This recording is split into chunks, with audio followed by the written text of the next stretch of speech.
Hello friends, स्वागत है आपका आधार क्लासेस के यूट्यूब चैनल पर। दोस्तों, आज अपन अधिगम के पार्ट में व्यवहारवादी सिद्धांतों के अंतर्गत प्रयास एवं त्रुटि सिद्धांत की चर्चा करेंगे। और आप अच्छे से जानते हो कि प्रयास और त्रुटि सिद्धांत एडवर्ड थॉर्नडाइक के द्वारा दिया गया था।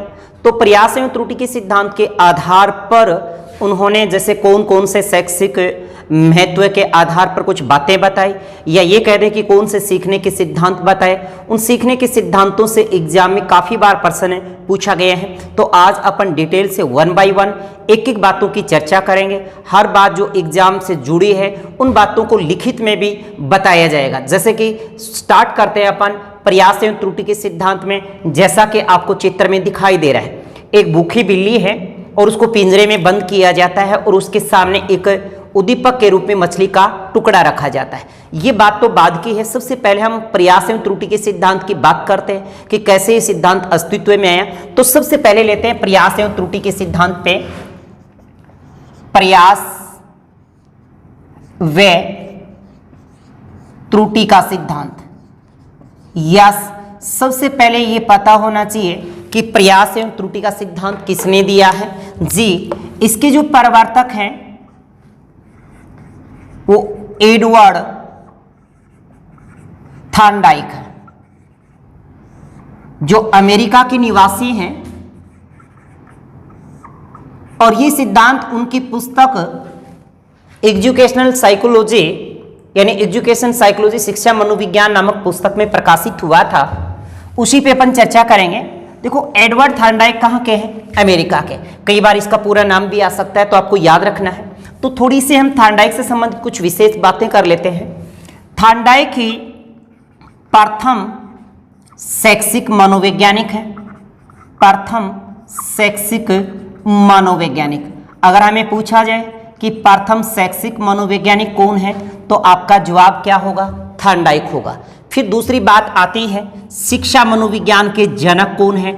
जी, शिक्षा मनोविज्ञान के जनक भी शिक्षा मनोविज्ञान के जनक, यस, शिक्षा मनोविज्ञान के जनक भी थॉर्नडाइक को ही माना जाता है। और साइकोलॉजी में इनको सबसे महत्वपूर्ण मनोवैज्ञानिक की दृष्टि से देखा जाता है। तो ये सबसे महत्वपूर्ण मनोवैज्ञानिक माने जाते हैं, सबसे महत्वपूर्ण मनोवैज्ञानिक।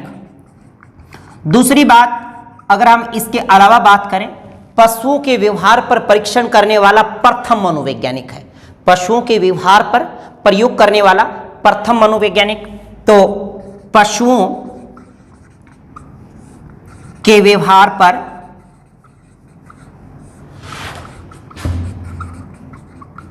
प्रयोग करने वाला प्रथम मनोवैज्ञानिक।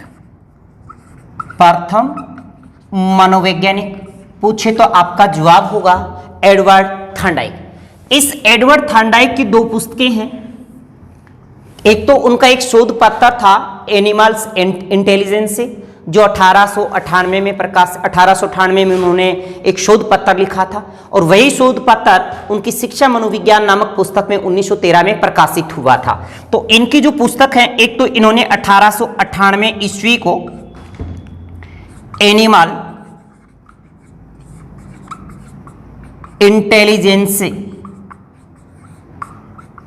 इंटेलिजेंसी नामक एक शोध पत्र है, नामक शोध पत्र।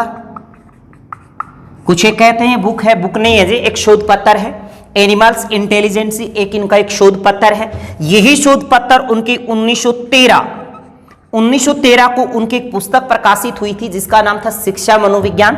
उसके अंदर ये शोध पत्र प्रकाशित हुआ था। कौन सा? शिक्षा मनोविज्ञान। शिक्षा मनोविज्ञान नामक उनकी एक पुस्तक है, शिक्षा मनोविज्ञान एक बुक है। और इस बुक का प्रकाशन 1913 में हुआ था। इसी के अंदर एनिमल्स इंटेलिजेंसी नामक ये शोध पत्र भी प्रकाशित हुआ। इसी शिक्षा मनोविज्ञान नामक पुस्तक के अंदर प्रयास एवं त्रुटि के सिद्धांत की उल्लेख भी है। साथ ही साथ प्रयास एवं त्रुटि के सिद्धांत पर आधारित, प्रयास एवं त्रुटि के सिद्धांत पर आधारित सीखने के नियमों का भी उल्लेख किया गया है। तो हम बात करते हैं, देखिएगा, शिक्षा मनोविज्ञान नामक उस पुस्तक के अंदर प्रयास त्रुटि के सिद्धांत में क्या विशेष है, किस पर प्रयोग किया गया? जी, भूखी बिल्ली पर प्रयोग किया गया, उद्दीपक के रूप में मछली का टुकड़ा लिया गया। और हमने पिछले वीडियो में बात पढ़ी थी कि जो एडवर्ड थार्नडाइक की जो व्यवहारवादी जो दृष्टिकोण वो रही है, वो कह रहे हैं कि एक संयोजनवाद की विचारधारा रही है। और संयोजनवाद में क्या, उद्दीपक और अनुक्रिया के मध्य साचर्य या संबंध या संयोजन स्थापित होना ही उनकी एक विचारधारा रही है। ये बात हमने पिछले वीडियो में पढ़ी थी। तो आगे इस बात को हम बढ़ाते हैं कि एडवर्ड थार्नडाइक ने ये प्रयोग किस पर किया, कैसे किया, और कौन कौन से विशेष यहाँ पे शब्दावली सामने निकल कर आती हैं। और फिर इसी प्रयास एवं त्रुटि के सिद्धांत बेस पर उन्होंने सीखने के सिद्धांतों को या सीखने के जो नियम दिए हैं, जिसमें 3 मुख्य नियम है, 5 गुण नियम है। वहां से एग्जामिनर आजकल बहुत क्वेश्चन पूछता है, कई बार तो बेसिक क्वेश्चन पूछ लेता है कि कौन सा मुख्य नियम नहीं है या कौन सा गुण नियम नहीं है। आजकल क्या कर रहा है एग्जामिनर, वहां से हट करके थ्योरी से क्वेश्चन निकाल रहा है कि थ्योरी में कोई पंक्ति लिखी और उसके बाद उसमें से पूछा जाता है कि ये मुख्य का है या फिर गुण नियम का एग्जाम्पल है, ऐसा वो एग्जामिनर आपसे पूछता है। तो अपन चर्चा करेंगे अब एडवर्ड थार्नडाइक के प्रयास एवं त्रुटि के सिद्धांत की। बेसिक बातें आपको याद होनी चाहिए। एडवर्ड थार्नडाइक कहाँ के, अमेरिका के, 1913 में ये सिद्धांत दिया था। प्रथम शैक्षिक मनोवैज्ञानिक है, शिक्षा मनोविज्ञान के इनको जनक माना जाता है। साथ ही साथ सबसे महत्वपूर्ण मनोवैज्ञानिक, सबसे महत्वपूर्ण या सबसे प्रसिद्ध मनोवैज्ञानिक कह सकते हैं, सबसे महत्वपूर्ण या सबसे प्रसिद्ध मनोवैज्ञानिक इसको माना गया है। पशुओं के व्यवहार पर प्रयोग करने वाला प्रथम मनोवैज्ञानिक है। और 1898 में इनकी एनिमल्स इंटेलिजेंस नामक एक शोध पत्र प्रकाशित हुआ, जो 1913 में शिक्षा मनोविज्ञान नामक पुस्तक में ही वर्णित है। इसी पुस्तक के अंदर प्रयास एवं त्रुटि सिद्धांत का उल्लेख है। जबकि ये जो प्रयास एवं त्रुटि का जो ये प्रयोग किया गया है, ये मूलतः एनिमल्स इंटेलिजेंस नामक पुस्तक में, इस शोध पत्र में है, इसके अंदर है। किसमें? एनिमल्स इंटेलिजेंस में। और ये एनिमल इंटेलिजेंस वो शिक्षा मनोविज्ञान में प्रस्तुत वर्णित है, यानी ये इसके अंदर, और इसके अंदर जो ये सिद्धांत है ये एनिमल्स इंटेलिजेंस में है। ओके, नेक्स्ट चर्चा करते हैं एडवर्ड थार्नडाइक के प्रयोग की बात। अब देखें सिद्धांत में कि प्रयोग किया किस पर गया है, किस पर प्रयोग किया है। तो प्रयोग किया जी भूखी बिल्ली पर, भूखी बिल्ली पर प्रयोग किया गया। और उद्दीपक के रूप में जो यहां पे लिया गया है उद्दीपक, वो मछली का टुकड़ा लिया गया, मछली का टुकड़ा।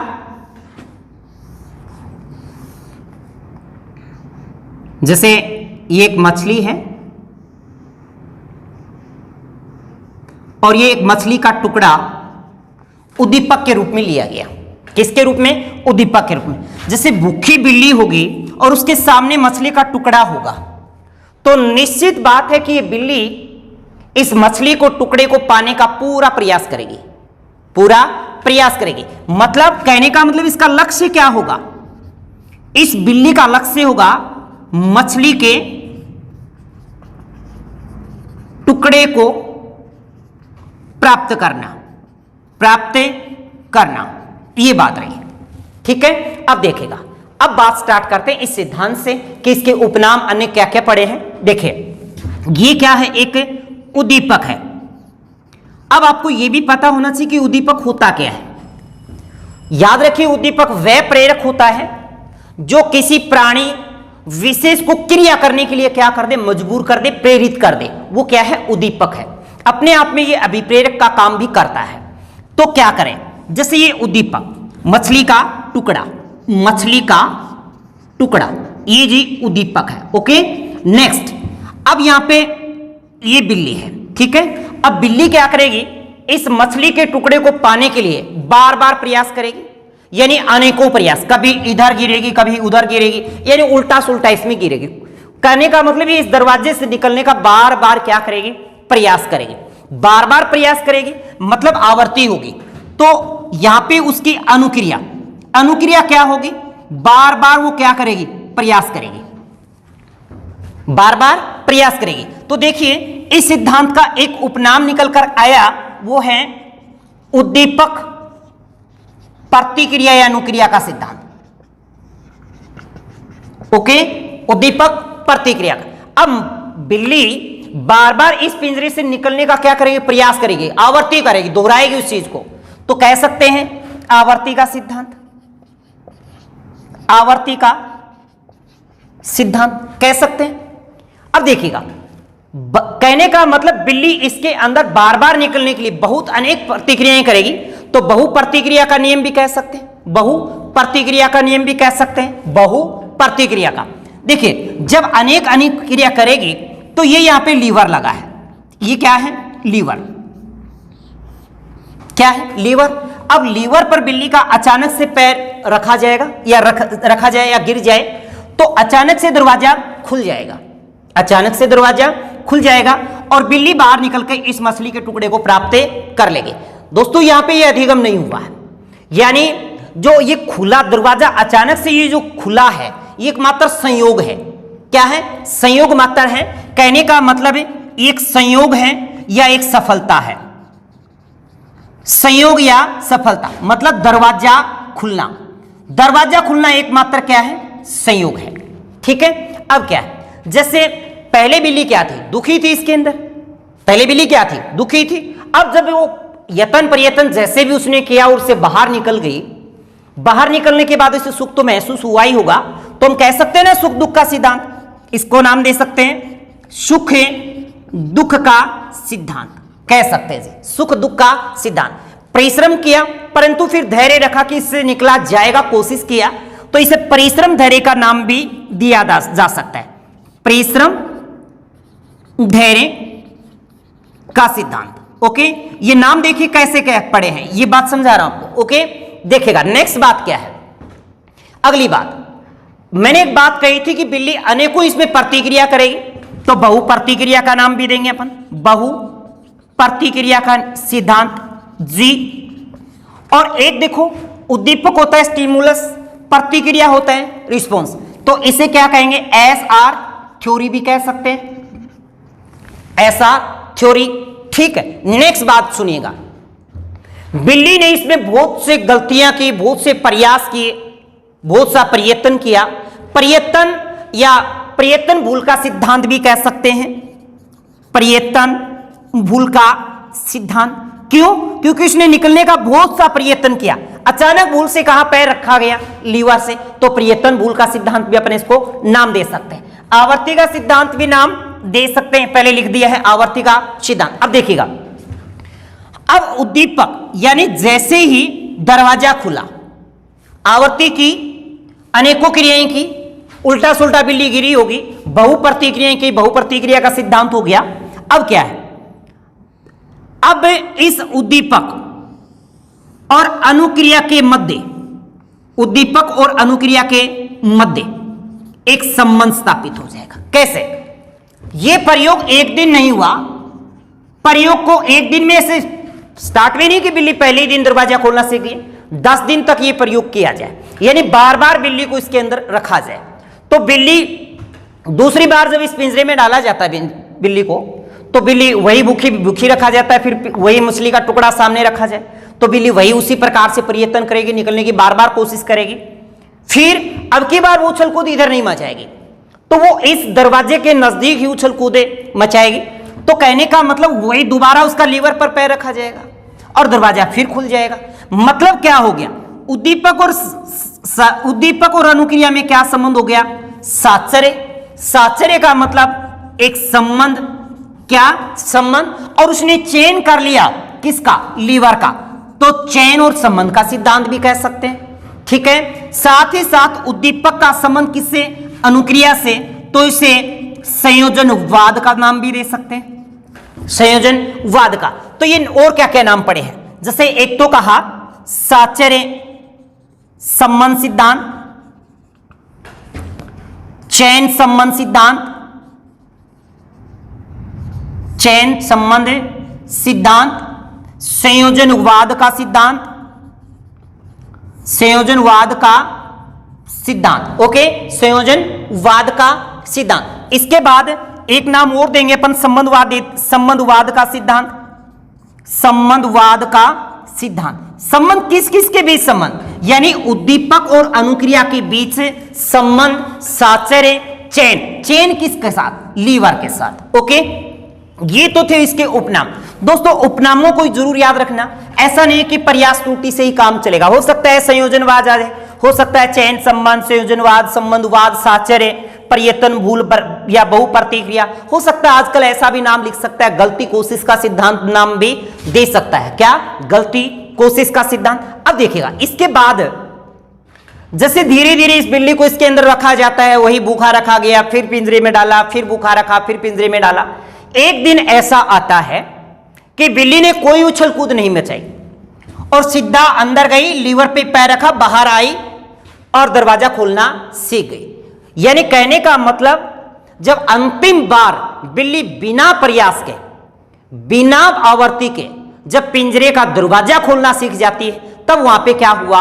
अधिगम हुआ। कहने का मतलब अभ्यास वर्ती पर बल दिया गया है। किस पर है? अभ्यास वर्ती पर। देखिएगा अब लक्ष्य हो गया, उद्दीपक हो गया, संयोग सफलता हो गई। अब एक बात और आती है, इसमें चालक क्या है? चालक देखो, भूखी बिल्ली के लिए चालक जो है वो अपने आप में क्या है? भूख है। चालक या अभिप्रेरक क्या है? चालक या अभिप्रेरक, चालक या अभिप्रेरक क्या है? भूख है। ये भूख है उसे बार बार क्या करेगी? प्रयास, बार बार उसे उकसाएगी कि तू बाहर निकल, तू बाहर या निकल के मछली का टुकड़ा प्राप्त कर ले। ऐसा मतलब ये किसके कारण हो रहा है? तो भूख के कारण। भूख यहां पे क्या है? चालक है, अभिप्रेरक। ये बात आपको ध्यान रखनी है। इसके बाद दोस्तों क्या हुआ? इस प्रयास एवं त्रुटि सिद्धांत के आधार पर ही एडवर्ड थार्नडाइक ने अपनी पुस्तक शिक्षा मनोविज्ञान के अंतर्गत सीखने में के नियमों का प्रतिपादन किया और सीखने के नियमों को दो भागों में बांट दिया, एक तो मुख्य नियम और एक है गौण नियम। अब हम बात करते हैं कि मुख्य नियम कौन कौन से हैं और गौण नियम कौन कौन से हैं। याद रखिए सीखने के जो नियम हैं वो प्रयास त्रुटि सिद्धांत पर ही आधारित हैं और इनका उल्लेख शिक्षा मनोविज्ञान नामक पुस्तक 1913 में जो प्रकाशित हुई थी उसके अंदर है। ओके, नेक्स्ट चर्चा करते हैं अपन थार्नडाइक के प्रयास त्रुटि सिद्धांत के आधार पर जो सीखने के नियम दिए हैं, 3 मुख्य और 5 गौण, उनकी चर्चा करते हैं। प्रयास व त्रुटि सिद्धांत के आधार पर अपन सीखने के नियमों की बात करेंगे। तो प्रयास एवं त्रुटि के सिद्धांत के अनुसार उनकी जो पुस्तक है शिक्षा मनोविज्ञान, जो 1913 में प्रकाशित हुई थी, प्रयास और त्रुटि सिद्धांत के आधार पर अपनी पुस्तक शिक्षा मनोविज्ञान में थार्नडाइक ने सीखने में के नियमों का प्रतिपादन किया।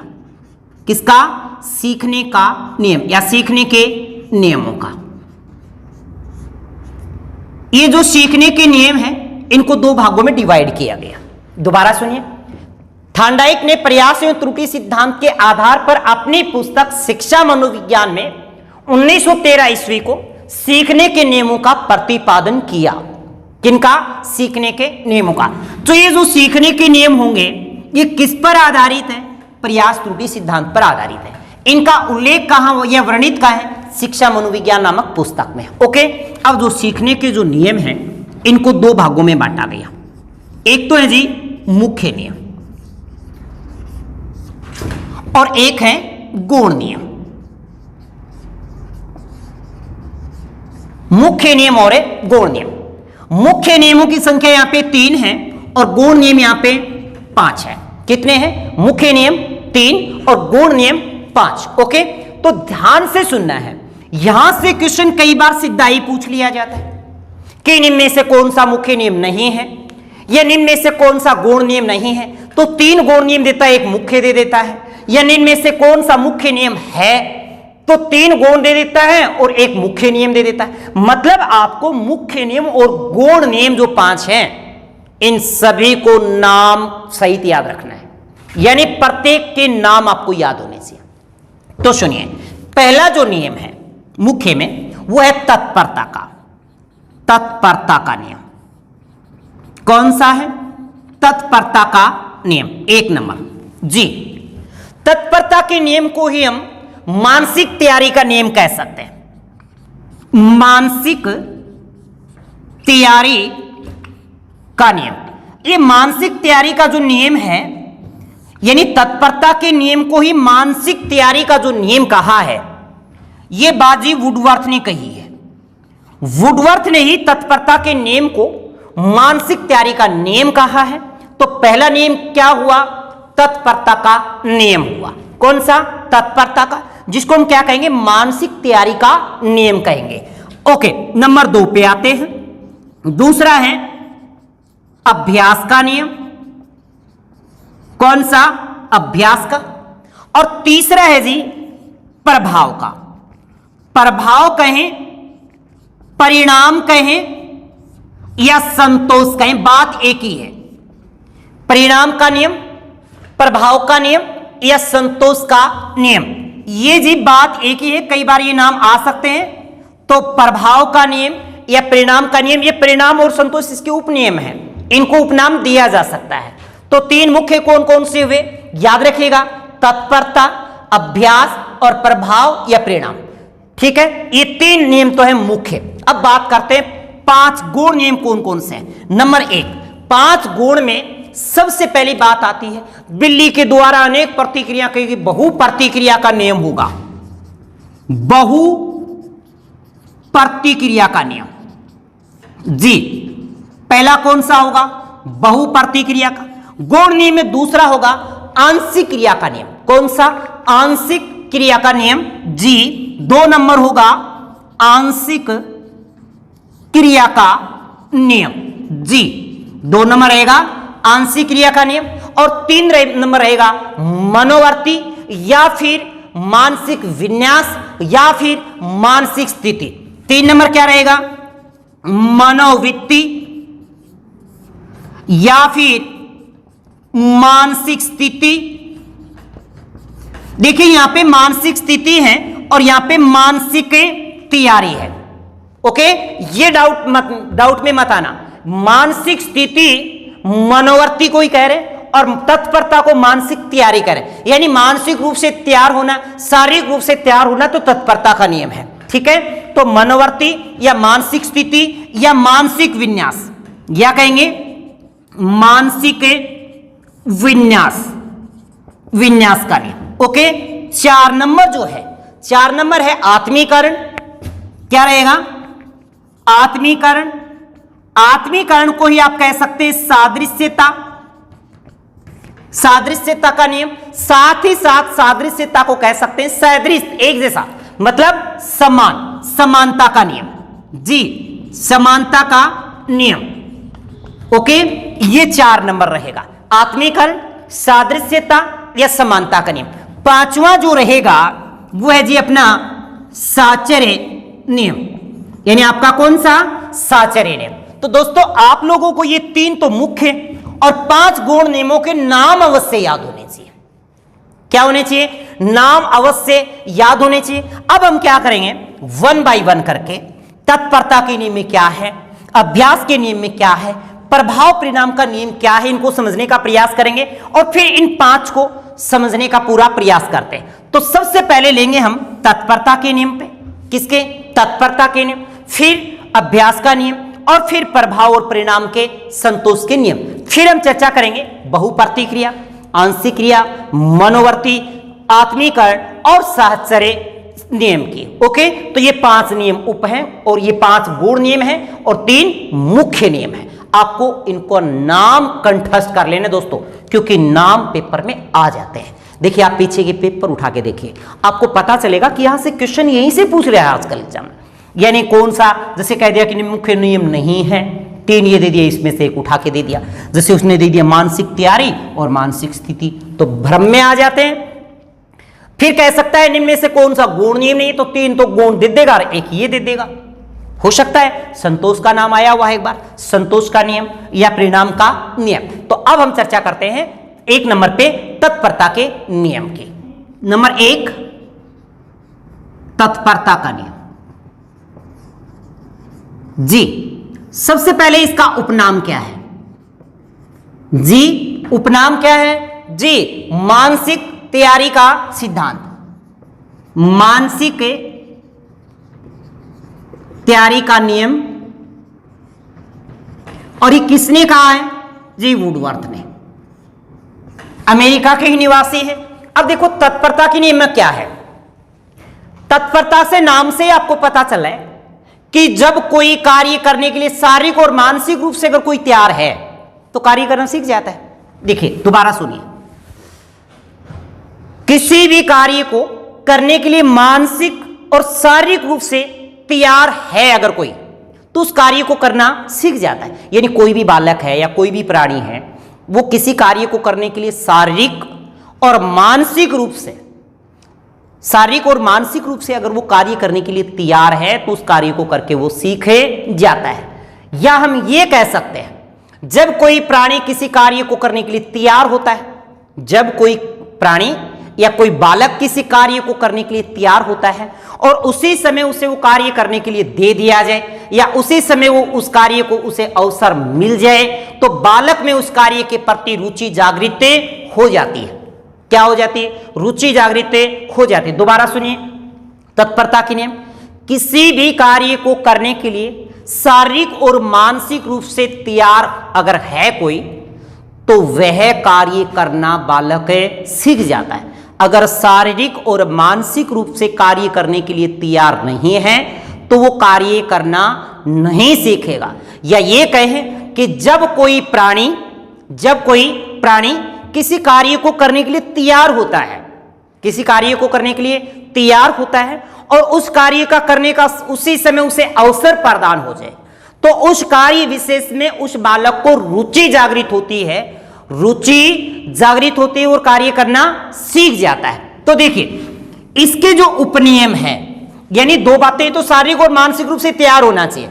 यानी कहने का मतलब किसी भी कार्य को करने के लिए पहले शारीरिक रूप से और मानसिक रूप से तैयार होना जरूरी है। साथ ही साथ अगर उसे कार्य करने का मौका मिल जाए, भाई तैयार है और उसे कार्य करने का मौका मिल जाए, तो उस कार्य को करने में उसको रुचि होगी, इंटरेस्ट होगा और उस कार्य को करके बालक सीख जाता है। यही कहता है तत्परता का नियम। ओके, देखिएगा अब इसके जो उपनियम है, उपनियम तत्परता के नियम। अभी एक बात हुई थी कि बालक में रुचि जागृत होती है, तो इस नियम के कारण जो एक उपनियम रहेगा वो रुचि का नियम रहेगा।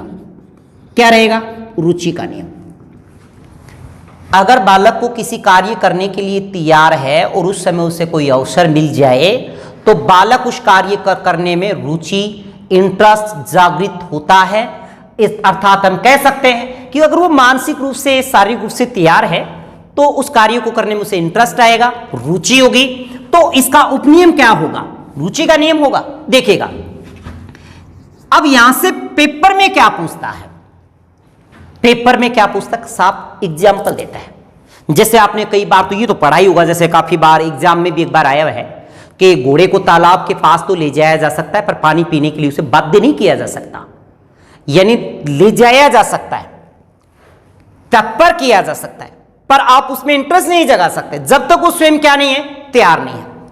यानी एक एग्जाम्पल तो है कि घोड़े को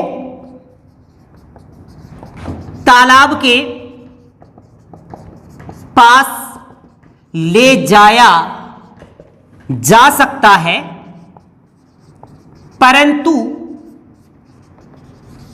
पानी पीने के लिए बाध्य नहीं किया जा सकता, बाध्य नहीं किया जा सकता। यह बात भी है। ओके, देखो कई बार हमने एक बात घर पे भी देखी होगी, जैसे बच्चों को कहा जाता कि किताब उठा लो, पढ़ लो चुपचाप, तो बच्चे क्या है कि बाध्य हैं, वहां पर किताब ले तो लेते हैं परंतु उस समय वो सीखते नहीं हैं। यहां पे भी अगर वो मानसिक और शारीरिक रूप से तैयार होते तो सीख जाते हैं। कई बार हमारे घर पे भी बच्चों के साथ होता है कि भाई क्या कर रहा है, फ्री क्यों है, किताब ले ले, पढ़ ले, तो उस समय बच्चा पढ़ थोड़ी पा रहा है, यानी वो शारीरिक और मानसिक रूप से तैयार है नहीं है। एक एग्जाम्पल और लें, जैसे बालक को जबरदस्ती विद्यालय भेज दिया जाए, भाई मम्मा और पापा ने दोनों ने जबरदस्ती उसको विद्यालय भेज दिया, तो बालक विद्यालय तो चला गया, परंतु क्या विद्यालय में उसको कोई सिखा पाएगा? नहीं सिखा पाएगा, क्योंकि उसके दिमाग में क्या आएगा? मुझे साथियों के साथ जाना है, मुझे जाकर खेलना है, तो उसके दिमाग में वही चलेगा, यानी उसको कोई नहीं सिखा पाएगा। यानी बालक को विद्यालय तो भेजा जा सकता है, परंतु उसको सीखने के लिए बाध्य नहीं किया जा सकता। ये नहीं कहा जा सकता कि तू सीख, तेरी जरूरी है, तुझे सीखना पड़ेगा, ऐसा नहीं है, क्योंकि वो शारीरिक और मानसिक रूप से अगर तैयार नहीं है तो वो नहीं सीख पाएगा। जैसे बालक को विद्यालय भेजा जा सकता है, जी, यानी भेजा जा सकता है, बालक को विद्यालय भेजा जा सकता है, परंतु सीखने के लिए बाध्य नहीं किया जा सकता, बाध्य नहीं किया जा सकता। कहने का मतलब क्या है? तब भी सीखेगा जब वो क्या है? तत्पर है। किस रूप से? यानी वो शारीरिक रूप से, और अगर मानसिक रूप से सीखने को तैयार है तो ही सीख पाएगा, अन्यथा नहीं सीखेगा। ओके, बात समझ में आई? ओके, अब देखिएगा, अगर हम उपनियम रुचि की बात करें तो जो तत्परता का नियम है ये क्यों उपयोगी है? अगर हम इनके उपयोगी की बात करें, उपयोगी क्यों है, किस लिए सहायक है? तो एक तो बालकों में रुचि जागृत करने, जिज्ञासा जागृत करने और ध्यान केंद्रित करने के लिए उपयोगी है। तो एक तो होएगा रुचि जागृत करने, रुचि का नाम आया ही है, और ध्यान केंद्रित में भी सहायक है। साथ ही साथ हम कह सकते हैं जिज्ञासा उत्पन्न, यानी इन तीनों में, रुचि जागृत करने में, ध्यान केंद्रित करने में और बालकों में जिज्ञासा उत्पन्न करने के लिए उपयोगी सिद्धांत, उपयोगी नियम कौन सा है? तत्परता का नियम। ओके, जैसे घोड़े को तालाब के पास ले जाया जा सकता है, परंतु पानी पीने के लिए बाध्य नहीं किया जा सकता। जैसे वो खुद तैयार होता है तो पी लेगा, नहीं तो अन्यथा नहीं पिएगा, जोर जबरदस्ती थोड़ी पिला देगा कोई। बालक को विद्यालय भेजा जा सकता है, परंतु उसे सिखाने के लिए बाध्य नहीं किया जा सकता। बहुत से ऐसे एग्जाम्पल है जिसे आप उसे करवा तो सकते हो, परंतु मजबूर नहीं कर सकते, बाध्य नहीं कर सकते, यानी बहुत से एग्जाम्पल ऐसे होते हैं। इसके बाद तत्परता के नियम के बाद होता है दोस्तों 2 नंबर अभ्यास। अभ्यास का नियम। कौन सा? अभ्यास का नियम। देखिए, आप अच्छे से जानते हो, किसी भी कार्य को जितनी अधिक बार दोहराया जाता है, किसी भी कार्य को जितनी अधिक बार दोहराया जाए तो बालक में अभ्यास वृत्ति उत्पन्न हो जाती है।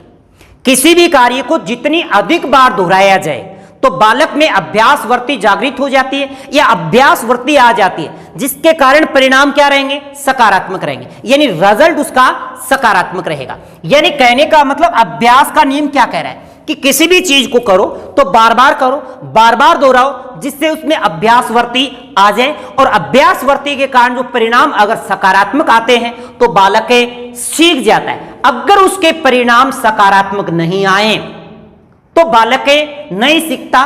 तो कहने का मतलब अभ्यास किस बात की कह रहा है कि किसी भी कार्य को जितनी अधिक बार दोहराया जाए तो बालक में अभ्यास वृत्ति जागृत हो जाती है, अभ्यास वृत्ति आ जाती है, जिससे परिणाम सकारात्मक होते हैं, परिणाम सकारात्मक होते हैं। अगर परिणाम सकारात्मक है तो सीख जाता है, अगर परिणाम सकारात्मक नहीं है, नकारात्मक परिणाम है अभ्यास के बाद भी, तो बालक नहीं सीखता। ओके, अब इसके बाद इसके उपनियम भी हैं। उपनियम, जी, अभ्यास के नियम के 2 उपनियम हैं। एक तो है उपयोगिता का। कौन सा? उपयोगिता का। उपयोगिता यानी जिस चीज को हम बार बार अगर अभ्यास करेंगे और अभ्यास वृत्ति हमें जागृत हो जाती है, जिससे परिणाम सकारात्मक आए, तो क्या है? हमारे लिए उपयोगी है। कहने का मतलब किस पर आधारित है? पुनरावृत्ति पर आधारित है। पुनरावृत्ति पर आधारित, जी, ये किस पर आधारित होगा? पुनरावृत्ति पर आधारित होगा। कौन सा उपनियम? उपयोगिता का। अगर वो अभ्यास सकारात्मक परिणाम नहीं देता, नकारात्मक परिणाम आ रहे, तो हमारे लिए क्या? अनुपयोगी है। तो उपयोगिता का या फिर अनुपयोगिता का भी बोल सकते हैं। उपयोगिता या अनुपयोगिता कार्य, यानी इसमें जो उपयोगी होगी, जो सकारात्मक रिजल्ट आए वो सीख जाएगा, बार बार उसको फिर करेगा, और नकारात्मक जो आ जाता है, नकारात्मक परिणाम आते हैं, उसको दोबारा नहीं करता। एक होता है विस्मृति, और विस्मृति होता है अनुप्रयोग पर आधारित। अनुप्रयोग, अनुप्रयोग इसका उपनियम। जैसे हमने अभ्यासवर्ती के बाद उस चीज को सीख लिया है, हमारे मस्तिष्क में वो चीज संग्रहित हो चुकी है, तो क्या है, उस चीज को जैसे ही वो चीजें हमारे सामने आएंगी तो हम जैसे ही समान परिस्थिति देखें उसका प्रयोग कर देंगे। तो कहने का मतलब ये किस पर आधारित होगी, विस्मृति पर आधारित होगी। किस पर है, विस्मृति पर आधारित, जो उपयोगिता के बाद ही उत्पन्न होती है। किसके बाद, उपयोगिता के बाद। अब देखो अभ्यास के नियम पर कुछ एग्जाम्पल है। जैसे एग्जाम्पल आपने कहावत सुनी है ना, करत करत अभ्यास से जड़मती हो तो सुजान, रसरी आवत जात से सिल पर परत निशान। ये कहावत आपने सुनी है, एक दोहा भी है, करत करत अभ्यास से, यानी बार बार अभ्यास करने से, जड़मती हो तो सुजान, यानी एक कमजोर बालक भी ज्ञानवान, सुजान का मतलब ज्ञानी, ज्ञानवान हो सकता है। उसी प्रकार जैसे रसरी आवत जात से, यानी रस्सी के आने जाने से, सिल पर परत निशान, यानी पत्थर पर भी निशान पड़ जाते हैं। ये एग्जाम्पल यानी आपको याद रखना है कि किस पर आधारित है, अभ्यास के नियम पर, कि करत करते अभ्यास से जड़मती होत सुजान, जड़मती होत सुजान, रसरी आवत जात हैं, सिल पर परत निशान, सिल पर परत निशान, यानी सिल पर क्या पड़ जाए, निशान पड़ जाए। करत करत अभ्यास मतलब बार बार अभ्यास करने से जड़मती, जो कमजोर बालक है वो भी सुजान मतलब ज्ञानवान हो जाता है। उसी प्रकार से जैसे रस्सी आते जाते सिल पर क्या कर देती है, निशान बना देती है। ओके, नेक्स्ट जैसे एग्जाम्पल नंबर 2 की बात करें, एग्जाम्पल नंबर 2 की देखिएगा, कई बार बालक परीक्षा के समय बीमार हो जाते हैं और परीक्षा के समय बीमार होने के कारण वो अभ्यास नहीं कर पाते, तो हो सकता है उनमें परीक्षा में उनको असफलता का मुंह देखना पड़े। तो ये भी क्या है, अभ्यास का नियम ही तो है कि एक बालक बीमार हो जाता है और बीमार होने की वजह से वो अभ्यास न करने के कारण परीक्षा में असफल हो जाता है, तो कौन सा, अभ्यास का नियम है। अगर वो बालक परीक्षार्थी न होकर को खिलाड़ी है तो कह सकते हैं कि एक बालक बीमार होने पर अभ्यास के अभाव में वह खेलों में अच्छा प्रदर्शन नहीं कर पाता।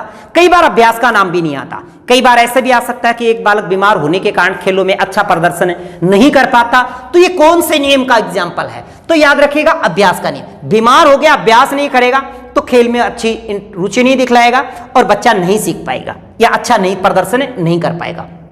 ओके, इसके बाद देखिएगा नंबर 3 जो है मुख्य नियम में 3 नंबर जो है प्रभाव का नियम। अब देखिए प्रभाव का या परिणाम का या संतोष का नियम, जी इसकी बात कर रहे हैं 3 नंबर। ओके, देखिएगा प्रभाव या परिणाम या संतोष के नियम पे, जब कोई प्राणी किसी कार्य को करता है और उसके परिणाम सकारात्मक आ जाए। क्या बोला, जब कोई प्राणी, यानी कोई भी प्राणी हो सकता है, बालक हो सकता है, बड़ा हो सकता है, छोटा हो सकता है, जब कोई बालक किसी कार्य को करता है और उसके परिणाम सकारात्मक आ जाते हैं तो उसे संतुष्टि प्राप्त होती है। क्या प्राप्त होगी, संतुष्टि प्राप्त होगी, यानी सकारात्मक परिणाम जब उसके सामने आए तो संतुष्टि प्राप्त होती है, संतोष की अनुभूति होती है। देखिए दोबारा सुनिए, जब कोई बालक किसी कार्य को करता है तो उसके परिणाम सकारात्मक आ जाए तो उस कार्य विशेष में बालक को संतुष्टि प्राप्त होती है। परिणाम नाम आया तो परिणाम का, संतुष्टि मतलब संतोष, संतुष्टि प्राप्त होती है। यानी कहने का मतलब अगर परिणाम सकारात्मक है तो संतोष की अनुभूति होगी, अगर परिणाम सकारात्मक नहीं है तो उसमें असंतोष की स्थिति पैदा होती है। कौन सी, असंतोष की। तो इसके जो उपनियम बनेंगे दो, एक उपनियम जो बनेगा संतोष व असंतोष। क्या है, देखिए जब परिणाम सकारात्मक है संतुष्टि प्राप्त होगी, सुख महसूस होगा, संतोष महसूस होगा, और जब परिणाम नकारात्मक आए, रिजल्ट नकारात्मक आए तो क्या होगी, दुख का महसूस होगा, असंतोष, संतुष्टि प्राप्त नहीं होगी। इसके बाद देखिएगा अगर हम बात करें तो कई बार आपने देखा होगा, एग्जाम्पल विशेष पे बात करें कि एक बालक जब कक्ष में कोई गृह कार्य करता है, गृह कार्य करने के बाद अध्यापक के द्वारा उसे डांट फटकार दिया जाए उसने प्रयास किया, सकारात्मक रिजल्ट नहीं आया, असंतोष की महसूस प्राप्ति हुई।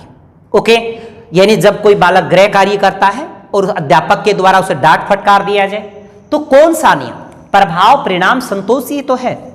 ओके, या फिर ऐसे कहूं कि एक बालक टेस्ट में 10 नंबर ले आता है और अध्यापक द्वारा पुरस्कार स्वरूप उसे एक पेंसिल दी जाती है, पेंसिल दी जाती है तो बालक उससे सीखने के लिए और ज्यादा प्रेरित होता है। कहने का मतलब मैं क्या समझाने की कोशिश कर रहा हूं आपको जी, ये याद रखिएगा, पुरस्कार, दंड और प्रशंसा पर आधारित है।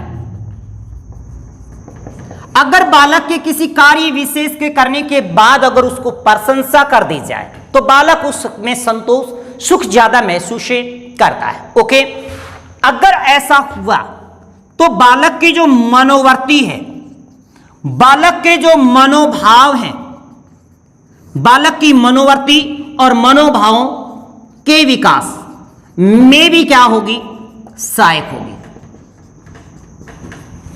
ओके, एग्जाम्पल के तौर पे हम कह सकते हैं, जैसे एक तो मैंने कहा था कि एक बालक टेस्ट में 10 अंक लाता है तो अध्यापक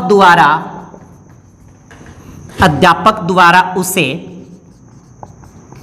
एक पेंसिल दी जाती है, तो मतलब परिणाम, रिजल्ट सकारात्मक है। पेंसिल यहां पे क्या पुरस्कार है, तो कौन सा प्रभाव। या फिर कई बार देखो अध्यापक के द्वारा कह दिया जाए कि भाई कल है ना आपको टेस्ट होगा, आपके टेस्ट में अगर किसी के 10 नंबर या 10 में से अगर 9 या 8 नंबर आते हैं तो उनको उचित पुरस्कार दिया जाएगा। बच्चे सीखने के लिए क्या हो जाएंगे, प्रेरित हो जाएंगे।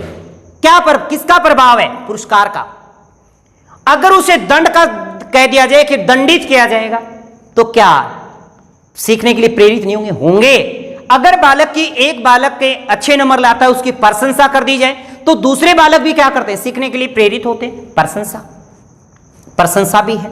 तो नेक्स्ट बात, अगर हम 2 नंबर एग्जाम्पल की बात करें कि एक बालक के गृह कार्य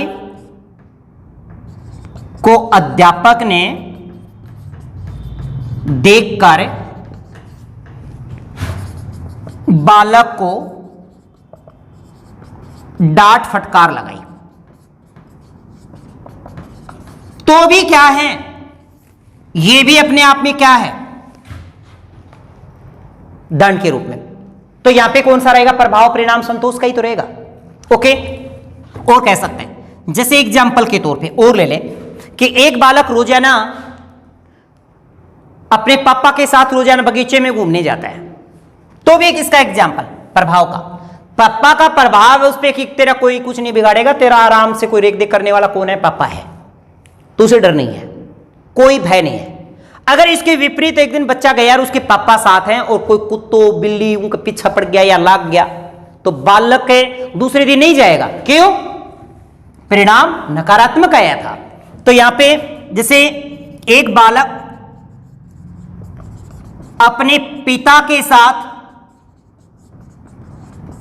रोज बगीचे में घूमने जाता है, बस इतना ही आ गया।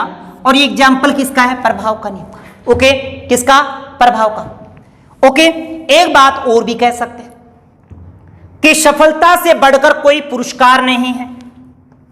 एक एग्जाम्पल ये भी ले सकते हैं कि सफलता से बढ़कर कोई पुरस्कार नहीं है। जैसे ही आपको सफलता मिल गई, जैसे रिट के पेपर में आप क्वालिफाई कर गए, आपके लिए वो रिट का पेपर क्वालिफाई करना ही सबसे बड़ा पुरस्कार है। यानी बस क्वालिफाई हो जाए, हमारा परिणाम सकारात्मक आ जाए तो हमें क्या महसूस होगा, सुख है, संतोष महसूस हो, आराम हो गया अब तो। और हम क्या करेंगे, अपनी बुकें उठाएंगे और ऐसे बांध करके छोड़ देंगे जिलटान पे। तो कहने का मतलब सफलता से बढ़कर कोई पुरस्कार नहीं है। ये बातें जो हमने की ये मुख्य नियम की थी। अब बात करते हैं अपन गुण नियम। अब देखिए गुण नियम, गौण नियम कितने हैं? 5। नंबर 1 पे है बहु प्रतिक्रिया का नियम। बहु प्रतिक्रिया का नियम। अब ध्यान से सुनिए, बहु प्रतिक्रिया नियम में क्या है। पहली बात तो इसमें यह पूछा जाता कि बहु प्रतिक्रिया नियम है आधारित किस पर है? जी, आपको देखो बिल्ली वाला प्रयोग देखा था ना, उसमें बिल्ली अनेक प्रतिक्रिया करती है, तो कहने का मतलब ये प्रयास त्रुटि सिद्धांत पर आधारित है, ओके, प्रयास त्रुटि सिद्धांत पर आधारित है। बहु प्रतिक्रिया नियम में है क्या? जब बालक के सामने कोई समस्या उत्पन्न होती है या कोई नवीन परिस्थिति उत्पन्न होती है, क्या बोला है? जब बालक के सामने कोई समस्या उत्पन्न होती है या कोई नवीन परिस्थिति उत्पन्न होती है, तब बालक उस समस्या समाधान हेतु अनेक प्रतिक्रिया करता है और तब तक करता रहता है जब तक सही प्रतिक्रिया ना हो जाए। दोबारा सुने, जब बालक के सामने कोई समस्या या कोई नवीन परिस्थिति उत्पन्न होती है तो उस समस्या के समाधान हेतु अनेक प्रतिक्रिया करता है और प्रतिक्रिया तब तक करता रहता है जब तक सही प्रतिक्रिया ना हो जाए, यानी सही प्रतिक्रिया होते ही बालक सीख जाता है। तो बहुप्रतिक्रिया का नियम भी यही कहता है कि कोई भी कार्य तब तक करते रहो जब तक सही ना हो जाए, यानी सफलता न मिल जाए तब तक उसमें आप प्रतिक्रिया में लगे रहो। यह बहु प्रयास त्रुटि सिद्धांत पर ही आधारित है। नंबर 2 है आंशिक क्रिया का नियम। देखो, आंशिक का मतलब होता है, अंश का मतलब होता है छोटा, खंडों में, यानी छोटे छोटे खंडों में। आंशिक मतलब अंश का मतलब छोटे छोटे खंडों में। तो अंश का एक तो यहां पे ये पूछा जाता है, जैसे बालक को जब भी पढ़ाया जाए तो जो पाठ्य सामग्री है या पाठ्यक्रम को जो पढ़ाना होता है वो इकाईवार बांटना चाहिए। पहली बात तो क्या होना चाहिए? पाठ्यक्रम को इकाईवार बांटना, यानी छोटे छोटे खंडों में बांटना, या फिर छोटे छोटे खंडों में बांटकर पढ़ाना। ओके, यानी छोटे छोटे खंडों में बांटकर पढ़ा रहे हैं। तो कहने का मतलब बालक को किस से? अंश से पूर्ण का ज्ञान दे रहे हैं। तो ये बहुत इंपॉर्टेंट है, ये इंपॉर्टेंट फैक्ट है जी, कि अंश से पूर्ण जो शिक्षण सूत्र है वो किस पर आधारित है। तो याद रखिए, अंश क्रिया, जो आंशिक क्रिया का नियम है वो अंश से पूर्ण पर आधारित है, यानी छोटे छोटे खंडों पर विभक्त करके इकाईवार उनको पढ़ाना चाहिए जिससे बालक अधिकता में सीख सके। 3 नंबर देखिएगा, मनोवृत्ति या फिर कहें मानसिक स्थिति या कहें मानसिक विन्यास का नियम। ये अब मनोवृत्ति के बारे में आप अच्छे से जानते हैं कि अधिगम का जो प्रमुख कौशल होता है, अधिगम का प्रमुख है कौशल क्या होता है जी? मनोवृत्ति होती है। अधिगम का प्रमुख कौशल क्या है? मनोवृत्ति है। जैसे किसी विषय के प्रति, ज्ञान के प्रति, जैसी किसी परिस्थिति के प्रति जैसे हमारी मनोवृत्ति होती है, हम उसी मनोवृत्ति के अनुरूप सीखते हैं।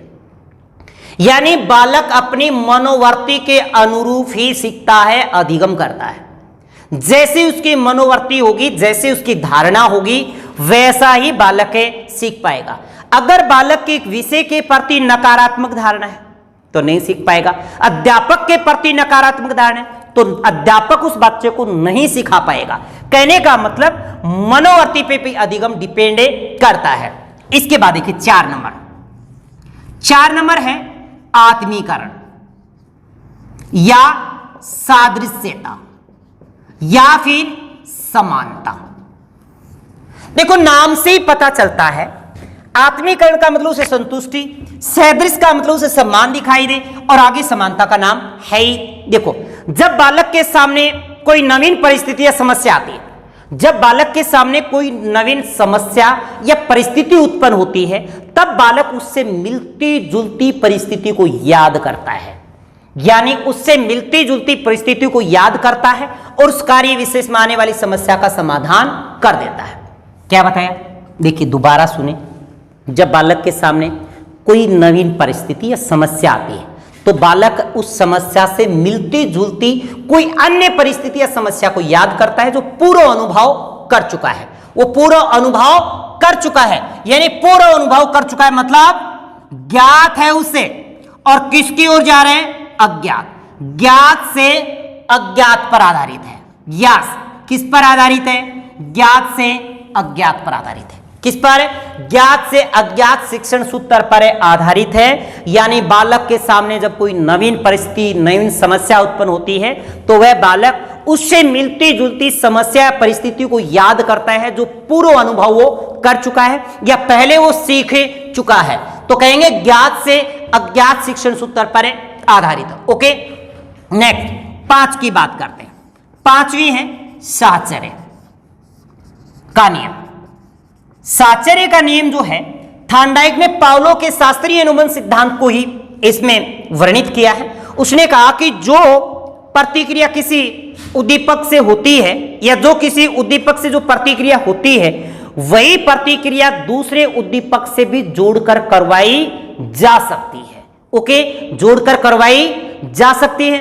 अब लेते हैं दोस्तों इसके बाद गौण नियम के बाद इसकी शिक्षा में यानी शैक्षिक महत्व क्या है, यानी प्रयास एवं त्रुटि के सिद्धांत के शैक्षिक महत्व क्या है, इनकी चर्चा करते हैं। अब देखिए शैक्षिक महत्व क्या है। देखो सबसे पहली बात, अगर हम प्रयास त्रुटि सिद्धांत की बात करें तो बात बार बार अभ्यासवर्ती की बात आ रही है। अभ्यासवर्ती की बात आना मतलब है छोटे बालकों के लिए उपयोगी है। पहली बात तो छोटे बालकों के लिए उपयोगी। अगर बार बार आवर्ती करेंगे, बार बार बच्चों को सिखाना कोशिश करवाएंगे, भाई बार बार पुनरावृत्ति करो, बार बार प्रयास करो, फिर करो, तो ऐसा या तो पिछड़े बालकों के लिए या फिर मंद बुद्धि के बालकों के लिए, पिछड़े या मंद बुद्धि बालकों के लिए उपयोगी है, बालकों के लिए उपयोगी। ओके, और देखो बात क्या हो रही है, बार बार अभ्यास पर क्या दिया गया है? बल दिया गया, यानी अभ्यासवर्ती पर क्या दिया गया? बल। साथ ही साथ इसमें नाम आया पुरस्कार व दंड। पुरस्कार दंड पर भी क्या दिया गया है? बल दिया गया। ओके, पुरस्कार और दंड पर बल दिया गया है, यानी इसमें पुरस्कार और दंड पर प्रभाव का नियम क्या देता है? बल देता है। ओके, नेक्स्ट, साथ ही साथ कर्मिक रूप से सीखने पर बल, सीखने पर बल, यानी कर्मिक का मतलब लगातार, बार बार कर्मिक रूप से लिखना, यानी बार बार उसका अभ्यास करना, बार बार आगे से आगे बार बार उसका क्या करते रहो? अभ्यास करते रहो। जैसे लिखना, पढ़ना, चलना, दौड़ना आदि जो कौशल होते हैं, आदि कौशल के विकास के लिए कौन सा महत्व है, कौन सा महत्वपूर्ण सिद्धांत है? प्रयास त्रुटि का सिद्धांत है। नेक्स्ट देखो, बालक इसके अंदर जब भी अभ्यासवर्ती करेगा, जब भी कोई कार्य करेगा, नवीन समस्याएं आएंगी, फिर परिस्थितियों अनुरूप सीख जाएगा, तो कहने का मतलब उसमें धैर्य और असाध्य और परिश्रम के गुण आ जाते हैं। एक तो धैर्य व परिश्रम के गुण आ जाते हैं, मतलब मेहनती बन जाता है। साथ ही साथ आशावादिता के गुण भी आ जाते हैं।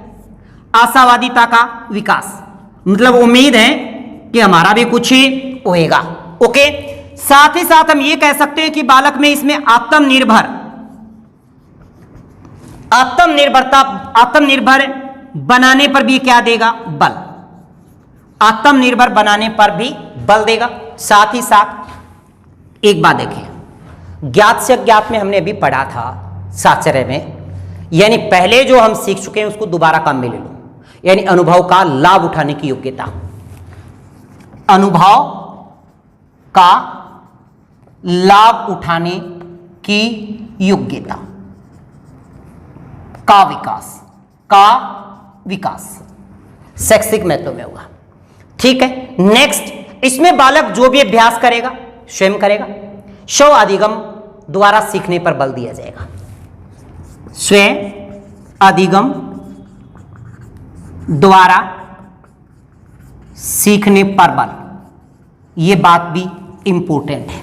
ओके, परिश्रम के प्रति आशा का संचार होगा। या ये कहते देखो कई बार ड्राइविंग है, टेनिस आदि जो ड्राइविंग सीखे टब्बर तो बार बार अभ्यास से सीखते हैं। किससे? जैसे ड्राइविंग सीखना,